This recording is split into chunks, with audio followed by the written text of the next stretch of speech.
Tales of Whatever presents The Beast Beneath the Blanket. Chapter 1. In the Shadow of the Feast. Nestled deep within the oldest stretch of the forest, surrounded on all sides by towering trees and ever-creeping moss, is a peculiar little town, forgotten by most maps. A massive brick barrier, ancient and blotched with lichen, encircled the town like an aged crown. Two colossal iron gates stood rusted open, as if defiantly inviting the forest to reclaim its domain. The wall had once been built to defend against an ominous creature, the beast, whose defeat was now celebrated annually during the Feast of the Beast. The townsfolk had long grown accustomed to the presence of the wall, treating it as casually as the passing seasons. Yet behind its ivy-clad bricks lingered unsettling whispers of an older, darker history. Generations ago, so far in the past that details blurred, this town had been plagued by a terrifying entity. The beast had stalked through the streets in darkness, whispering nightmares into children's ears and draining warmth from homes. Fires failed to ignite, crops withered, and livestock mysteriously vanished.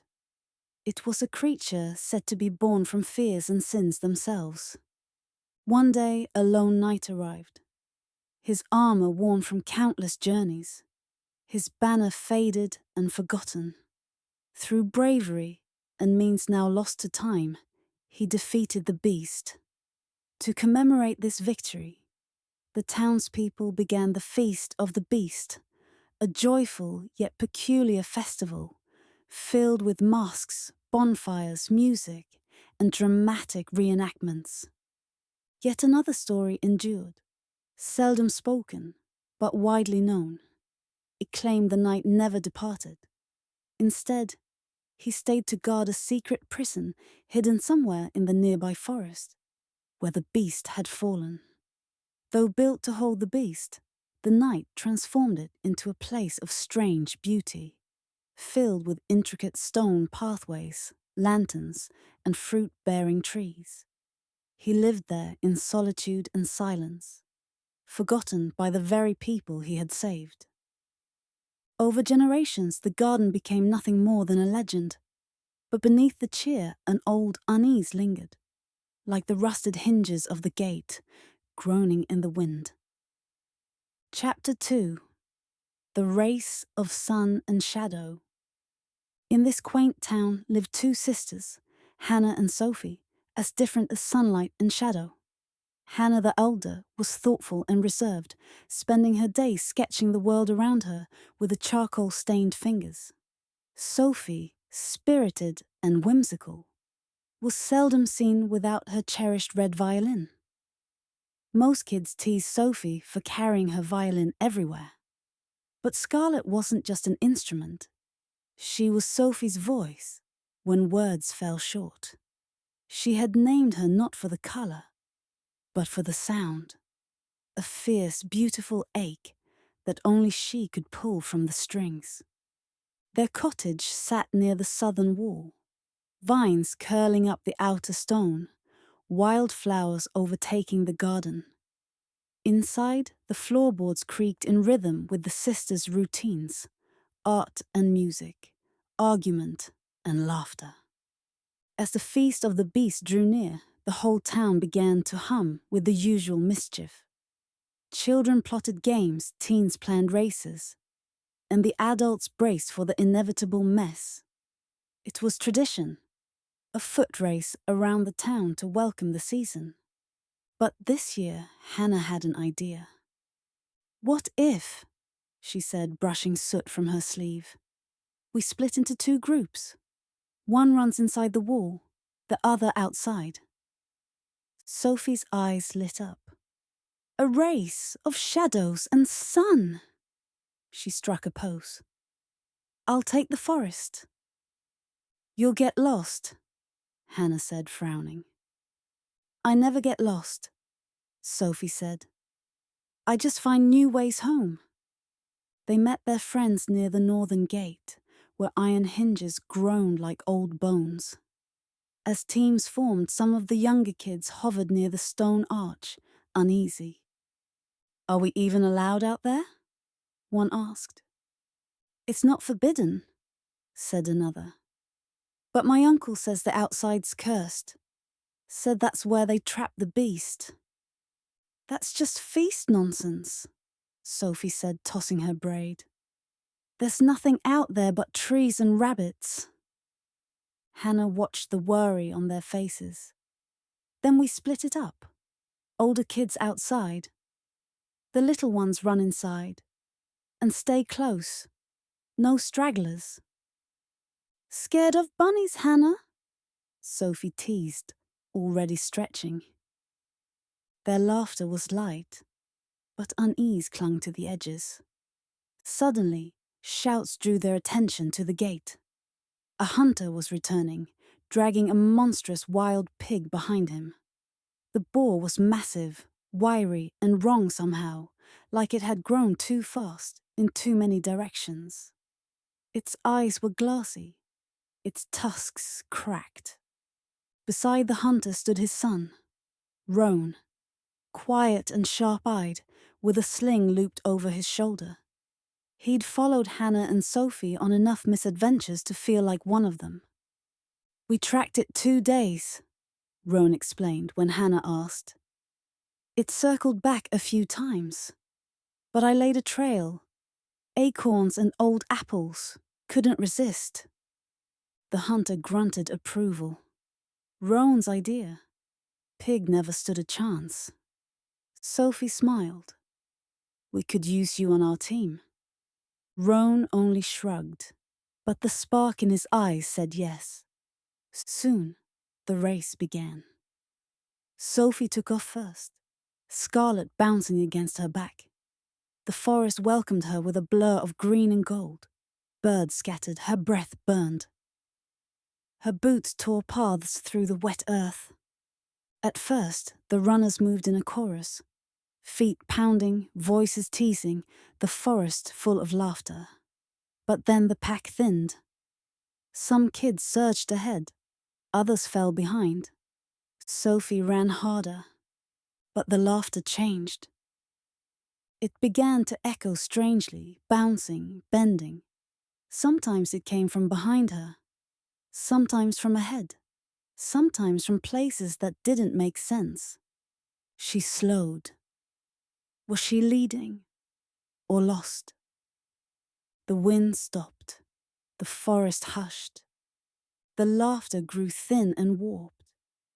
It no longer sounded like her friends. A shaft of sunlight lit the dust in the air. It sparkled like frost. And for a moment, just a moment, it looked as if mischievous figures danced between the trees. And there it was.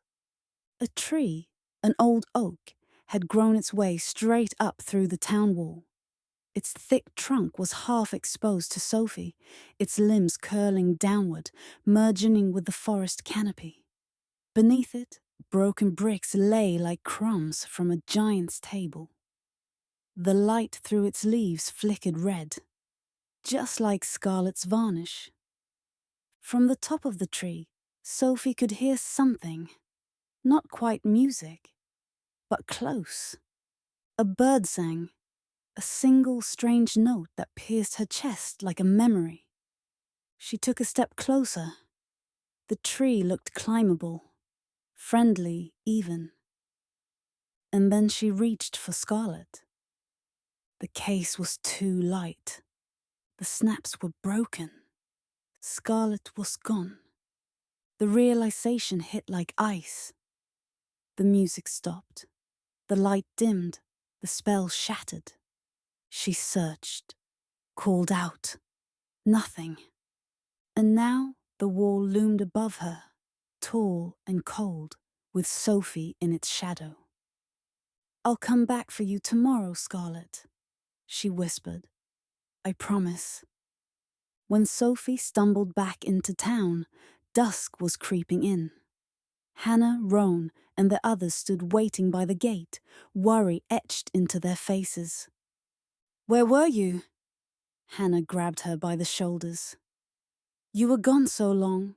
We almost told Mom and Dad." "And Scarlett?" Roan asked, eyeing the empty case. Sophie swallowed. "I got turned around. I think the forest was trying to play music for me.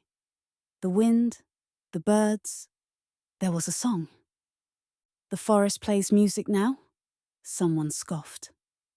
"Did it invite you to a waltz?" Another snorted, but Hannah didn't laugh. She stared at the open case. "Scarlett's really gone." Sophie nodded. "I'll help you look," Hannah said gently. "Just not tomorrow. I've got deliveries and a portrait sitting. But the day after, first thing." "Thanks," Sophie said quickly. But she'd already made her decision. She would go back on her own. She'd sneak out tomorrow before anyone else woke up. Scarlett couldn't stay out there. Not in the cold, not alone. Chapter 3. The Melody on the Stone. Before the sun had fully risen, Sophie was already gone. She moved like a whisper through the house, leaving behind a note on the kitchen table. "Going for a walk?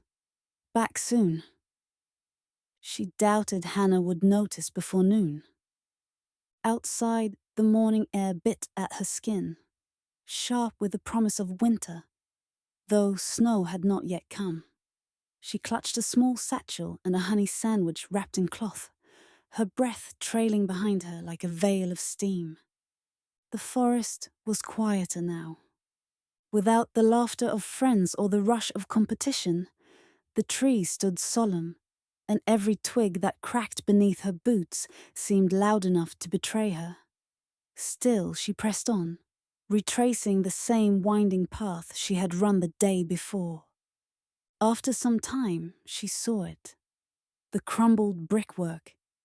And there, resting as if it had never moved, was Scarlett. Her red violin. Nestled gently between a crooked stone and the roots of the tree that had broken the wall, she looked untouched by time. Sophie let out a breath she hadn't realized she was holding. She knelt and brushed away the leaves with shaking fingers. "There you are," she whispered. "You had me so worried." She raised Scarlett to her chin and played. Just a few notes, bright and quick. A melody of relief. The sound threaded through the trees, wrapping around trunks and dancing up into branches.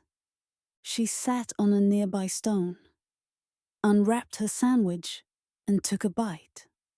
As she chewed, sunlight filtered through the canopy above, cutting sharp angles through the leaves. Then she noticed it. The light painted 5 long shadows across a patch of mossy stone, lines like music staff drawn in ink. The trees stirred, and their leaves shifted. Shapes began to appear. Notes, but not real ones. Flickering shadows, hints of melody drawn by wind and light. Sophie stared. Her fingers found the bow. The first notes trembled like raindrops on glass. Then they swelled. Strange intervals, unfamiliar rhythms. A song she didn't know, but somehow understood. It played through her, as if her hands remembered something her mind had forgotten. When she stopped, the forest did not remain still. A gust of wind swept past her, rattling branches overhead. And somewhere beyond the wall, something groaned. A low, heavy creak, like timbers, bending beneath ancient weight. Sophie turned. The wind had stripped the last golden leaves from the oak that had burst through the town wall. And now, revealed at last, was an opening. A passage hidden until this moment. She rose to her feet, heart quickening. It might be a shortcut back to town. She tucked Scarlet into her satchel and scanned the trees. A slender branch reached from one tree to the great oak, like an outstretched arm. She climbed with care, boots finding hold in the bark, her balance shifting with every sway of the wind. At the oak's broad trunk, she pulled herself higher, fingers raw against the bark, until she reached the break in the wall. What lay beyond stole her breath. A garden, or the memory of one. Overgrown hedges spilled into narrow paths. A large circular pond, still and murky, reflected the tangled sky. Wooden benches sagged under vines. A table stood with one leg buried in moss. The air smelled of wet stone and forgotten things. Sophie climbed down the inside of the oak, dropping onto a pile of bricks below. Her boots crunched softly as she landed. She stood, surrounded by silence. Chapter 4. The Blanket in the Garden. The garden unfolded before her like a forgotten memory, overgrown, half-dreamt. Though choked by vines and shadow, it whispered of former beauty. Beneath the ruin, traces of design still clung to the earth. Stone paths shaped like curling stems, lantern posts bent with rust, archways thick with sleeping roses. Everything seemed to resist the silence, to remember. It didn't feel like the rest of the town. It felt older. She wandered forward, boots crunching over frostbitten leaves. A bench slouched beneath a yew tree, a pair of weathered gloves resting neatly atop it. Nearby, a table stood askew, its single teacup cracked and filled with soil. Mushrooms blooming where steam once rose. She followed the winding path, then stopped. There it was. A blanket lay in the center of the trail, pale blue, thick, woolen, oddly clean amid the decay. A soft flannel pattern ran through it, the kind a child might carry from crib to classroom, refusing to let it go. But it wasn't lying flat. It was draped over something. Sophie froze. The shape beneath didn't breathe, didn't move, but it made her heart pound like it had eyes. She stepped closer, one foot, then the other. Her fingers curled tightly around the strap of her satchel. When she reached it, she crouched, slowly, cautiously. She unslung Scarlet and, gripping the violin bow like a sword, reached toward the edge of the blanket. The tip of the bow caught under one corner. She lifted it, just enough to peek. Beneath was nothing but perfect, inky blackness. And then it moved. A clawed arm erupted from under the fabric, black as coal dust, jointed wrong, with fingers like curling hooks. It struck at the air, reaching blindly. The claws hissed through the space where Sophie's face had been a second earlier. She screamed and fell backward, dropping the blanket as she scrambled away. Thorns from overgrown rose bushes clawed at her cloak as she ran. Her boots slipped on moss. She didn't look back. Panic drove her deeper into the garden's ruin until she stumbled into a clearing and stopped. A round pond sat at its center, rimmed in stone, no taller than her knee. Along the edge, as if placed there for a ceremony, rested a sword, a great helmet, and a book. The sword was much too heavy, the helmet far too large. But the book, leather-bound, cracked and worn, was something she could lift. Heart racing, she picked it up and raised it over her head, ready to strike. She turned, scanning the shadows for any movement. Nothing came. No claws. No growls or snarls. Just the sound of her own breath. She let the book fall into her arms and sat on the edge of the pond. The cover was dry and brittle beneath her fingertips, etched with strange faded marks. When she touched it, the air thickened. The hush that fell wasn't silence, it was listening. She opened it. The first page held a drawing. A creature, twisted, terrible, hunched beneath a woolen blanket.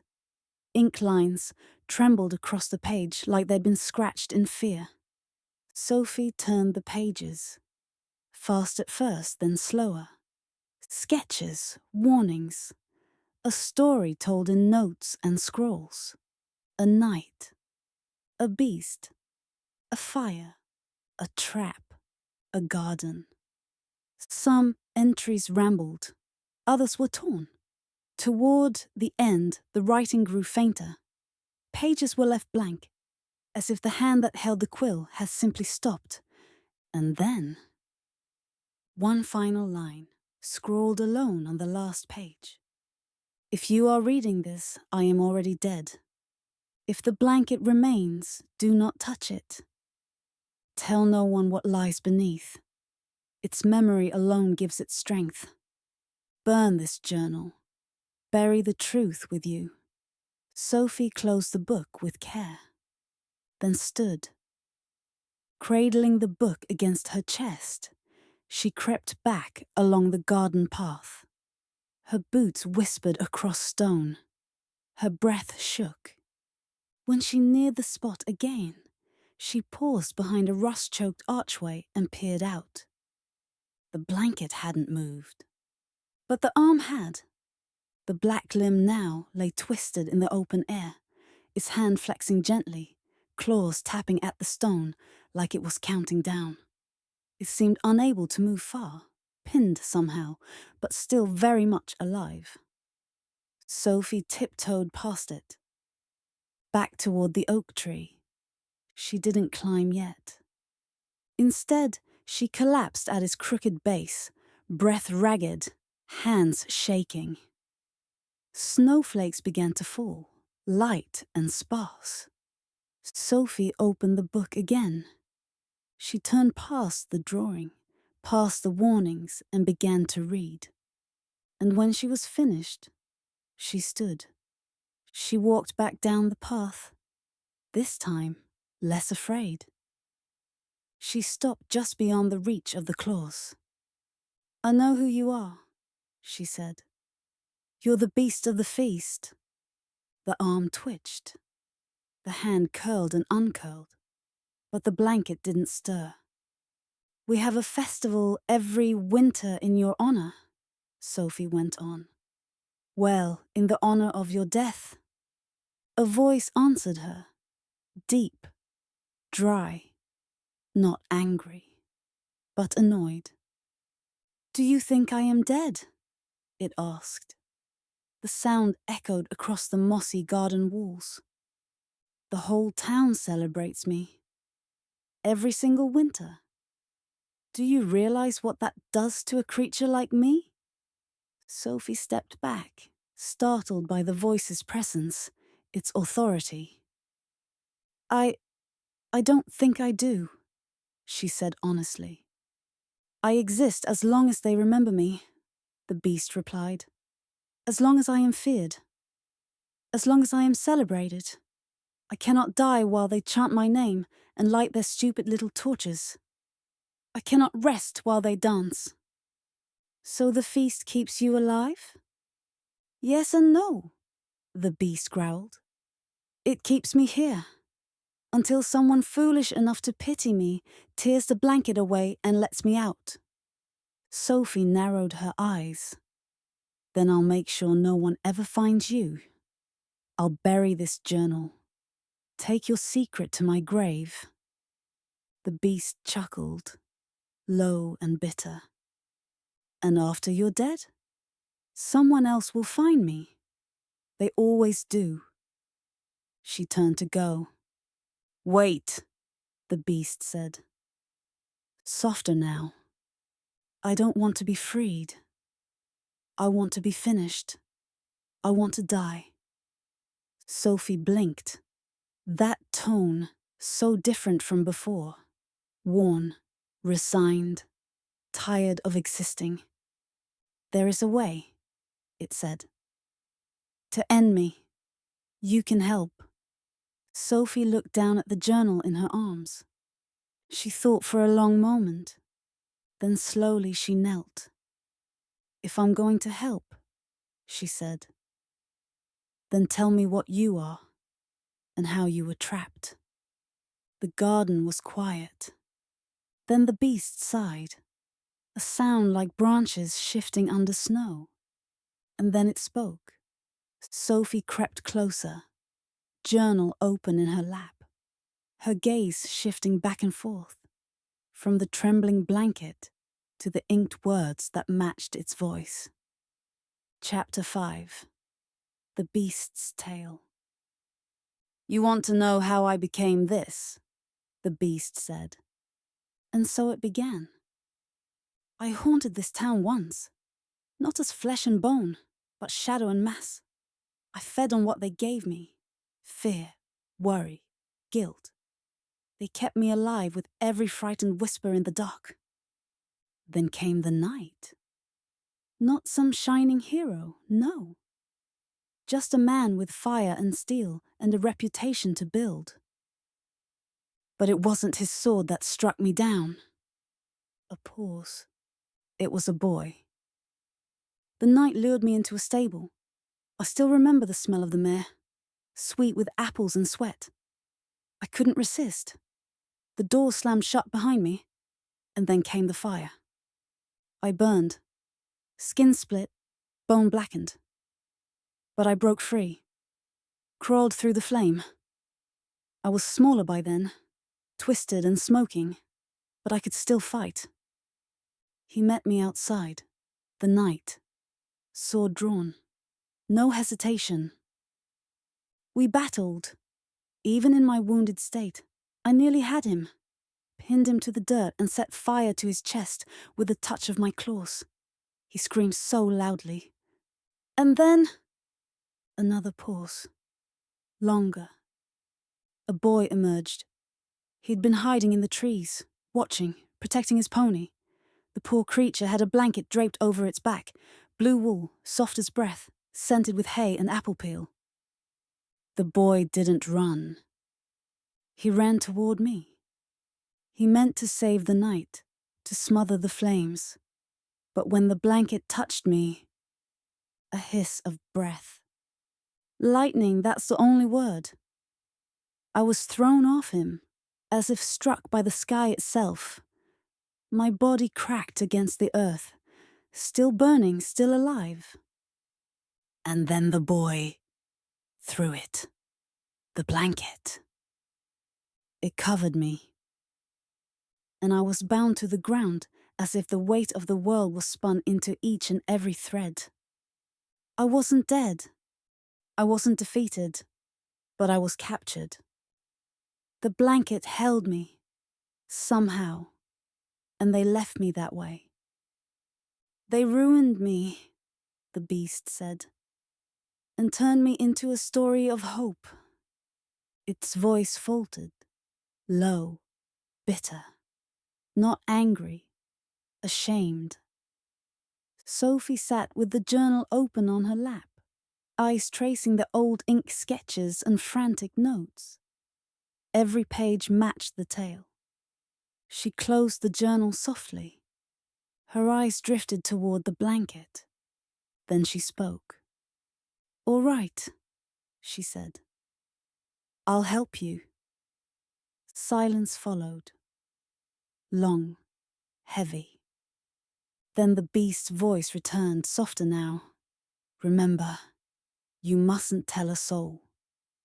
Sophie looked at the journal one last time, then tucked it carefully into her satchel. "I won't tell," she whispered, and she meant it. Chapter 6. The Beast's Bargain. Sophie stood in the pale winter light of the garden, her breath rising in plumes. The blanket remained motionless, its lone exposed arm curled like a question mark in the frost. "How can I help you?" she asked softly. "There is music," the beast murmured. "A melody that will end remembrance. When played, it will erase me. From their stories, from their memories, from their books and prayers. I will vanish with the last note." Sophie studied the twisted hand. "That's it?" "No," said the beast. "There is an encore. After the forgetting, they will feel hollow, something missing. The second song offers comfort. It lets them celebrate what they can no longer name. It will kill the last shadow of me." Sophie swallowed. "A lullaby," she said. "But a lie. A mercy," the beast corrected. Its voice scratched like brittle leaves. For a moment, the hairs on Sophie's arm stood on end. She rose. "Will you teach them to me?" "Yes," said the beast. "But once they are learned, once they are played, you must never speak of me again. Not to your sister, not to the birds, not even to yourself. If I am remembered, I remain. Buried. Watching. Forever." Sophie glanced back toward the breach in the wall, where the oak tree leaned like an old sentinel. Frost had swallowed her footprints. "I promise," she said. "No one will ever know." The beast stirred beneath the blanket. A clattering sound rose from beneath, like long teeth clicking against each other. It could almost have been laughter. Then its free claw began to carve lines into the dirt. The first song, the song of forgetting, took shape. Sophie watched, and then she played the first few notes. When she left the garden that day, she climbed carefully down the crooked oak. Scarlet lay snug in her satchel. The snow fell thicker now, muting the forest with its hush. As she passed between two trees, a figure stepped into her path. She froze. A thing tall, imposing, and still as a statue. Its antlers rose like branches struck by lightning. It stared at her, unmoving, unblinking. Its eyes dark and deep. Sophie's heart stopped. For a heartbeat, it didn't seem like an animal at all. She screamed, the buck flinched and vanished, crashing into the brush with a shudder of hooves and shadow. Alone in the clearing, Sophie stood trembling. Then a laugh broke from her lips, breathless and unsure. "Oh dear," she whispered. "Just a big old deer." She returned to the garden the next day, and the next, and the next. Each visit, the beast traced more of the song into dirt, into frost, into stone. It tapped out rhythms like ancient rain, whispered harmonies in a voice that sounded older than wind. It corrected her with silence, praised her with stillness. Sophie learned quickly. The first song, the song of forgetting, was elusive. Its notes slipped through her fingers like mist. Even as she played them, they seemed to vanish, leaving only echoes. It was a song that erased itself, like words written on the wind. The second song came more easily. It was warm, lilting. It made her think of spring festivals and bright dresses, of laughter around bonfires. But something in it felt false. Underneath the melody was a tremor, a hum of dissonance. She told her parents she had found a teacher in the hills, an old woman, eccentric and reclusive, helping her prepare for the festival. They didn't question it. Hannah teased her gently and then let it be. The snow deepened. The mornings darkened. Still, Sophie returned. Through the forest, up the oak, over the wall, into the garden. Some days she practiced by the pond, her music drifting across its glassy surface. She often found herself staring into its stillness, where the old brick wall vanished into the dark below. The pond was deeper than it looked, calm on the surface, but bottomless in feeling. Sometimes, as she walked home, she would see the buck again. At first, it watched her from the trees, curious, unafraid. Then it began to change. It no longer stood close. It lingered deeper in the woods, just beyond reach. Its shape seemed taller, broader, its antlers vast and spiraled, like cathedral arches of bone and bark. She glimpsed it in flashes, between trunks, across ridgelines, behind the shimmer of falling snow. Each time, it seemed larger, and somehow farther away. And once, just once, she heard a sound. Something deeper in the woods bellowed. Not like a deer, like a snowstorm trying to speak.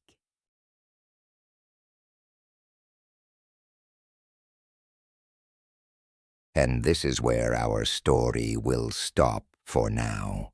Please tune in next time for the conclusion of today's tale, The Beast Beneath the Blanket, on Tales of Whatever.